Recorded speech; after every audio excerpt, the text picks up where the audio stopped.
प्यारे बच्चों, आज की इस वीडियो में आप सबका स्वागत है।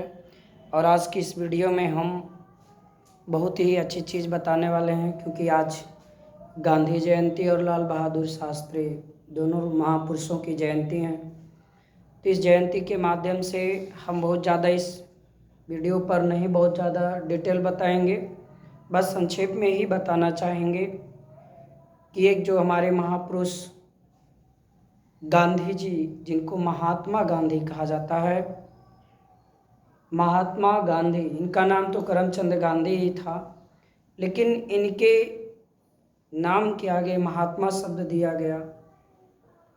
तो इसका मतलब ये है कि ऐसे महापुरुष बने अपने समय में कि लोगों को इनको अपने समय में इनको देख करके, इनके अंदर महान आत्मा को देखते हुए इनको महात्मा शब्द से संबोधित करना पड़ा। महान आत्मा कौन है भाई?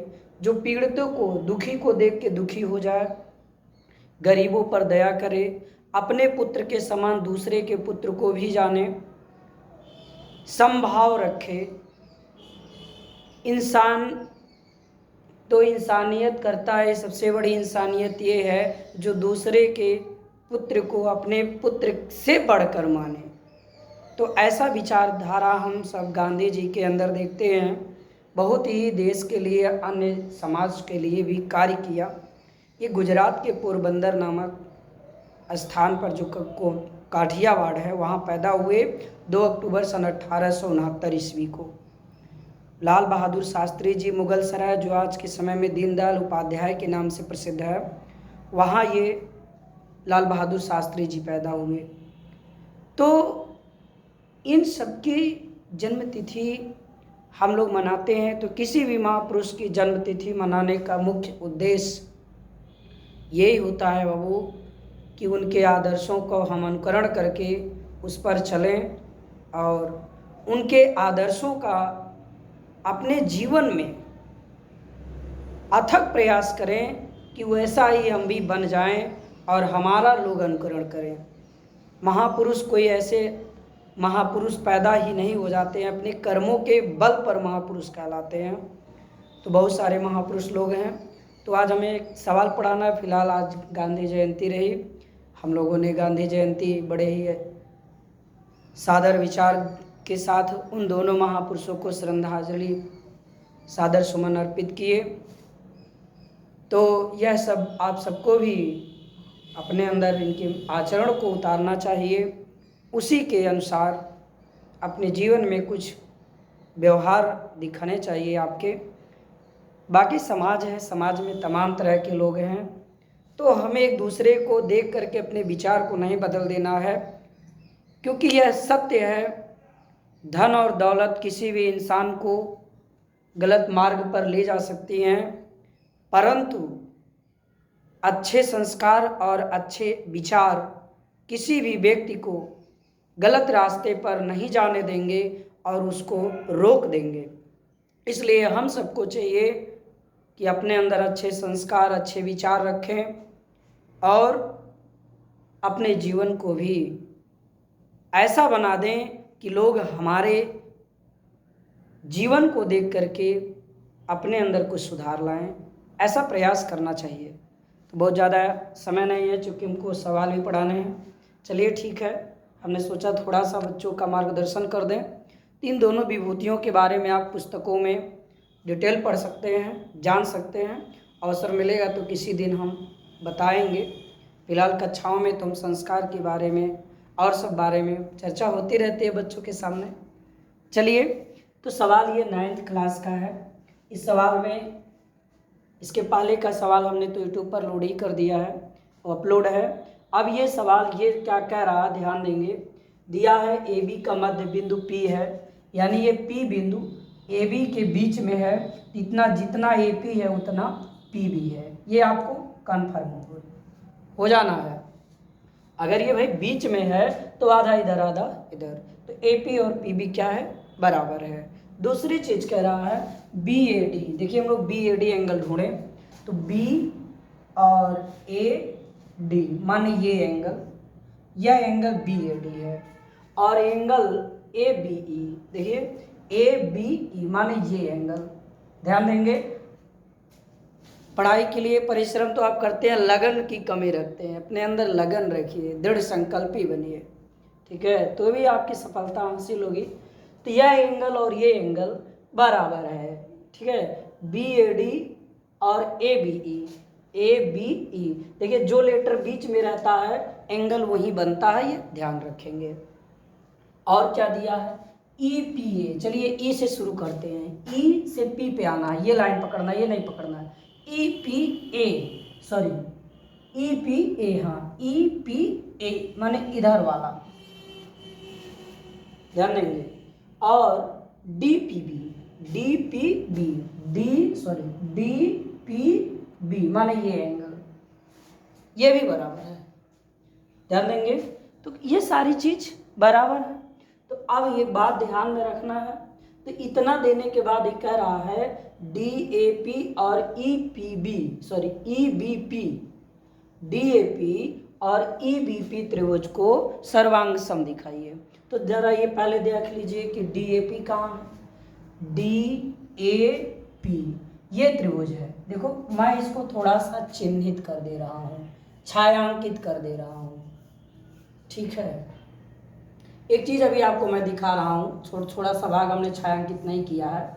अगर ए यहाँ पे अगर डी ए पी ये त्रिभुज आना है तो इस त्रिभुज के लिए देखिए यह भी पार्ट आएगा, यह पार्ट भी त्रिभुज के इस नाम में आ रहा है। तो यह पार्ट हमारे लिए, यह एंगल की जरूरत है, इस एंगल की क्या है जरूरत है, तभी ये पूरा त्रिभुज का मैटर बनेगा। तो हम क्या करेंगे, देखिए ए पी ई या ई पी ए जो ये दिया हुआ है ई पी ए, इसमें अगर इतना एंगल जोड़ दिया जाए तो यह हमारे त्रिभुज का काम बन जाएगा और ए पी डी एंगल ये पूरा हमें मिल जाएगा। तो इस कंडीशन को देखते हुए हम क्या करेंगे, इतने में हमें इतना जोड़ना है। तो देखो यह एंगल बराबर है, ये चीज़ जोड़ दो। तो लिखेंगे, चूंकि उपपत्ति में लिखेंगे हम लोग एंगल ए पी ई या E P A, angle E P A बराबर है एंगल वो बी पी डी या D P A, angle D P B इसके बराबर है। अगर मैं थोड़ा सा नाम दे देता हूँ तो सवाल को हल करना बहुत ईजी हो जाता है, तो इसलिए मैं नाम दे देता हूँ। चलिए यह एंगल 1 हो गया, ये एंगल 1 और ये एंगल 2 और ये एंगल 3 और इसको एंगल 4 दे दीजिए और इसको एंगल 5 कह दीजिए। ऐसा करने से सवाल को हल करना बड़ा आसान हो जाता है, ये लेटर वोटर लिखना नहीं पड़ता है, ठीक है। चलिए तो यानी ई पी ए माने एंगल 1 बराबर है डी पी ए माने एंगल 2 के बराबर है। अब ध्यान दो, इस त्रिभुज में यह एंगल आना है 3। देखिए जब आप ए डी पी या जो त्रिभुज का डी ए पी लेंगे आप, डी ए पी ये त्रिभुज ये एंगल आएगा। और जब आप ई बी पी लेंगे तो इसमें यह कोण आएगा, तो यह कोण इसमें भी ऐड होना चाहिए। तो दोनों तरफ यह एंगल 3 जोड़ देते हैं। तो लिखेंगे दोनों और एंगल 3 जोड़ने पर, ऐसा जोड़ देंगे तो हमारा त्रिभुज का ये एंगल आ जाएगा। तो एंगल 1 + 3, तो एंगल यहाँ 1 नहीं लिखते, 1 + एंगल 3, इधर भी एंगल 2 + एंगल 3 जोड़ दो तो नाम क्या हो गया, डी पी ए, कोण का नाम हो गया, कोण का नाम क्या हो जाएगा इसका, ये पूरा इस त्रिभुज में। अब आप इसका नाम हो गया डी पी ए बराबर, ये देखिए 2 3 मिलके कौन एंगल बना रहा है, ई पी बी। तो यहाँ लिखोगे एंगल ई पी बी, ये हमको मिल चुका है। ये ज़रूरत पड़ेगी तो हम लोग 1 से नोट कर लेंगे। अब हम लोग त्रिभुज में आते हैं, जो त्रिभुज कह रहा है।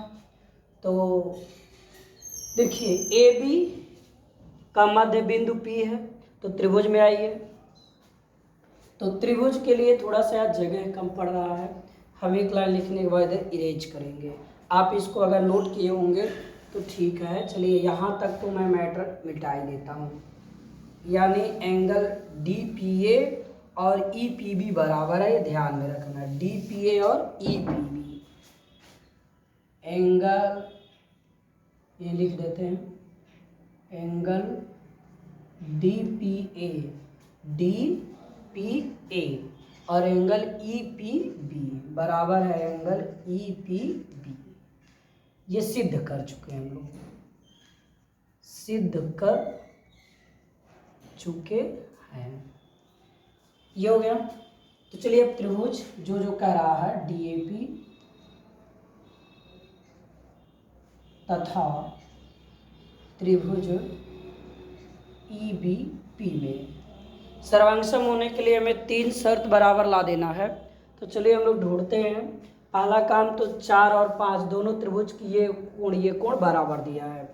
तो कोण 4 बराबर कोण 5 यह दिया हुआ है।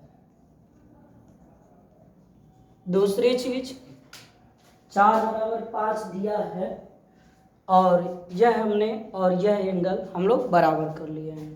तो एंगल इसका नाम लिख दीजिए DPA बराबर एंगल EPB। यह भी हम लोग सिद्ध कर चुके हैं, सिद्ध कर चुके हैं। ये चीज हो गया। अगला देखिए, इस त्रिभुज में ये जो भुजा है और इस त्रिभुज की ये भुजा दोनों क्या है, बराबर है। दिया है AP बराबर BP या PB, यह दिया है। 3 चीज हम लोगों को बराबर मिल चुका है। तो त्रिभुज का 2 कोण बराबर है, 1 भुजा बराबर है। तो यहाँ हम लोग लिखेंगे अतः त्रिभुज DAP सर्वांगसम त्रिभुज EBP angle side angle rule से, नियम से। तो यह त्रिभुज हमारा इसके क्या हो गया, सर्वांगसम। तो पहला चीज हम लोगों ने सिद्ध कर लिया। तीसरी चीज का दूसरा चीज करा AD बराबर BE सिद्ध करिए। तो AD और BE आप देख रहे हो, इस त्रिभुज की और इस त्रिभुज की, इसका ये संगत भुजा है।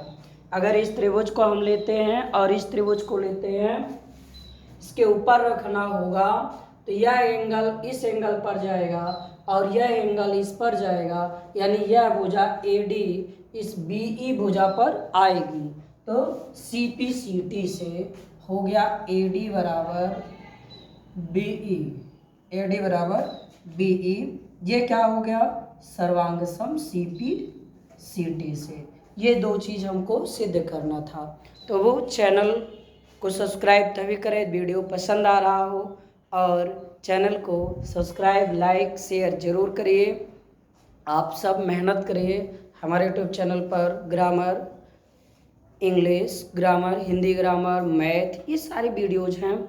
आप मेहनत करके पढ़ेंगे और आप ज़रूर देखेंगे और समझ में आएगा। और मेरा यही कहना है, अच्छे संस्कारों से ओतप्रोत रहिए और अच्छे विचारधाराओं में पलिए, तो जीवन बहुत अच्छा होगा, सुखमय होगा। बस स्टूडेंट्स लाइफ स्ट्रगल लाइफ तो होता ही है, लेकिन मेहनत करेंगे तो संघर्ष का फल बड़ा अच्छा होगा, आनंद आएगा। थैंक्स।